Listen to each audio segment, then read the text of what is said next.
Ship that will never end. When you are weak, I will be strong, helping you to carry on.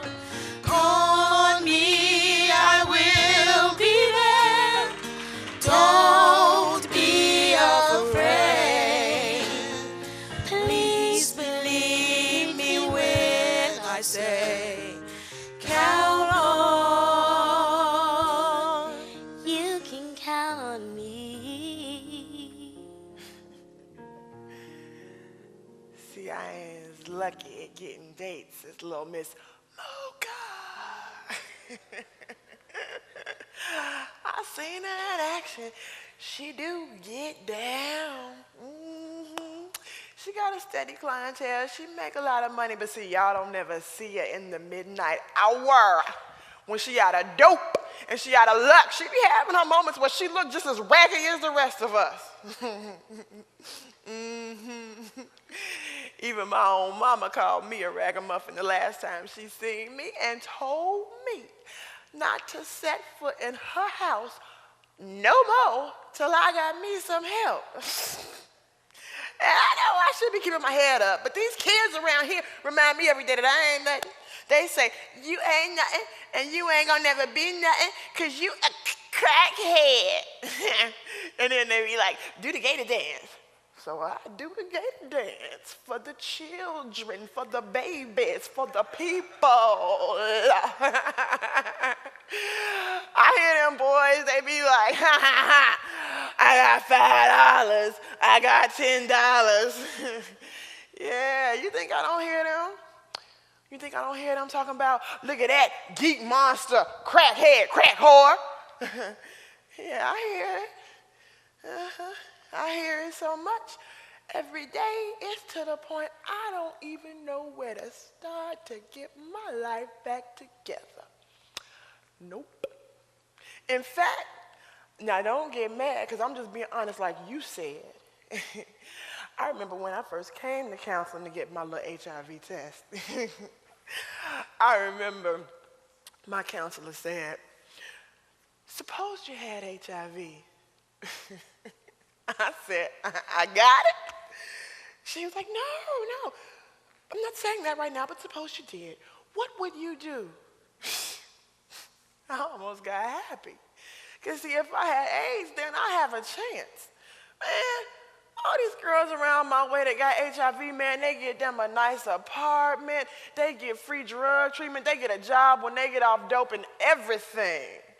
So when I found out I didn't have HIV, I was just like, well, there go my ticket out the rough. Because for us at the bottom, the only way we're going to get some help is through the HIV programs. Man, we hear all them stories about how they get free apartments, they get their bills paid, they get all the medical help they need. They go to the best drug treatment centers for their problem. They get jobs and go back to school and everything. Man, I done seen them get their hair done, they get their teeth fixed, they face clip and everything. Now, I ain't saying that I want to get it. I'm just saying, I feel like I have a better chance of getting help with some HIV than just going somewhere, trying to play crazy. Because, for an addict, getting HIV is really your only chance of getting your life together. So I'm just trying to figure out what's my motivation for staying HIV negative as a pole, not a head, homeless, hustling addict. But now, if you can believe this, I didn't even do no drugs till after I left my husband, because he was abusive. And I stayed with him for years because, you see, I come from a good, strong Christian background where you stay with your husband in sickness and in health till death does you part. That's what I was taught.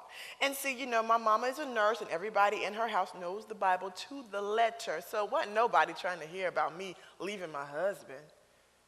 So I worked. You know, I went to church. I took care of the kids.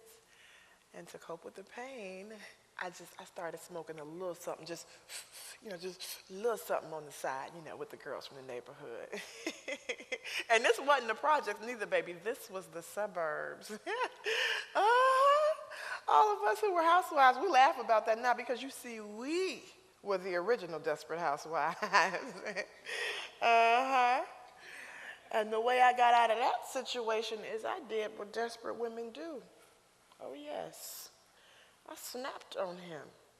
And see, the way it happened was I could take all the beatings and the cursing me out, but when that fool got bold enough to start bringing his other women up in my house, oh, no, no, no, no. That's when I had enough. I remember this one particular night, I hear him in there with this other woman, and I just eased on out the house, and I just go down to the store to get myself a soda, because by this time, I am mad as hell. So when I just happen to see this man over here with this gas can, I say, excuse me, let me borrow that for a second. Yeah, thanks, yeah, And I go get that gas can, oh yes. And I get me about 50 cents worth of gas, oh yes, And I take that gas can back to the house, And I start pouring gasoline around every window, oh yes, and every door of this house, And I just say in my mind, till death do us part. And I set that joker on fire. Oh, yes. And after I set it on fire, I just waited. I said, because they're going to come out. Oh, they're going to come out. And yes, they come running to the door. And as soon as they got to the door, pow, I shoot. Yes, I did. The first shot hit her in the ankle. Her little bone popped out the other side. I shoot her one time, and he go dragging her back in the house. They in there, the house just blazing. She laying there hollering, oh, Lord, what we gonna do? She crazy. Oh, I'm gonna tell you what you're gonna do. You're gonna come out. And when you come out, you're gonna get shot up. Yes. And this fool wanna come running out explaining, baby. Before he could get one sentence out, pow! I shot him too, in the chest. Yes, I heard him holler. Oh, Father, in the name of Jesus. Whoop, whoop. You using my Lord's name in vain? Pow! I shot him again. By now the fire department is coming. They find him in the yard, a bloody mess. They find that fool standing in the doorway, the house just blazing red all around her. But she wasn't coming out. Because she knew if she stayed in that house, she was going to get burned up. But if she came out, she was going to get shot up. Woo! When I say I snapped, I mean I snapped. Yes. Oh. So I guess the fire department coming really did save her little life. When the police rolled up, they found me sitting on the curb just like this, waiting. Police say, you Johnsie? I said,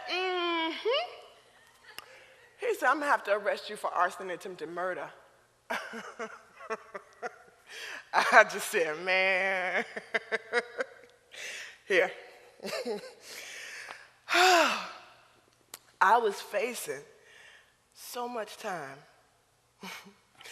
I was facing 14 years. But they knocked it down to 7 because everybody who knows me knows that man used to whoop on me every day. So they saw him coming towards me and me shooting as self-defense, but I couldn't really shake that arson charge because I didn't have to burn the house down. But while I was locked up, my mama would get my kids and come visit me faithfully every week. I remember one time she told me, Johnsie, why are you in here? Why don't you talk to that psychologist about that other problem you got? Yeah, my mama is a sweet lady. I think sometimes she still feel like, like she was responsible, like she could have stopped him, How do I say, when I was a young girl, my daddy tried to rape me. No, not no stepdaddy. My birth daddy. And to this day, he still got like 90-something foreclosures in his face.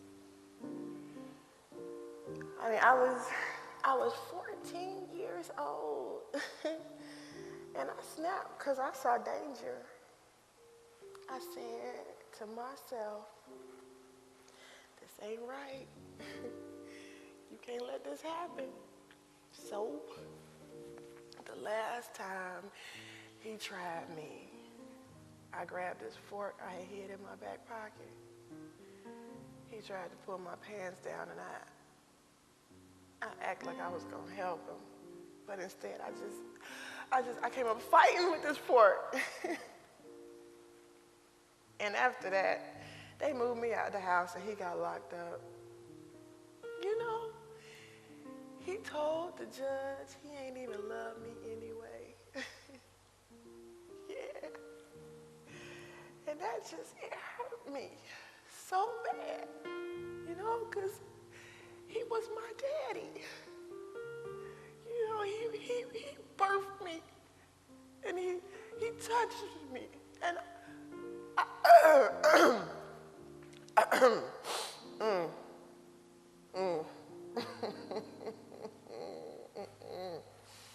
that's enough of that. You trying to get in too deep. You trying to get in.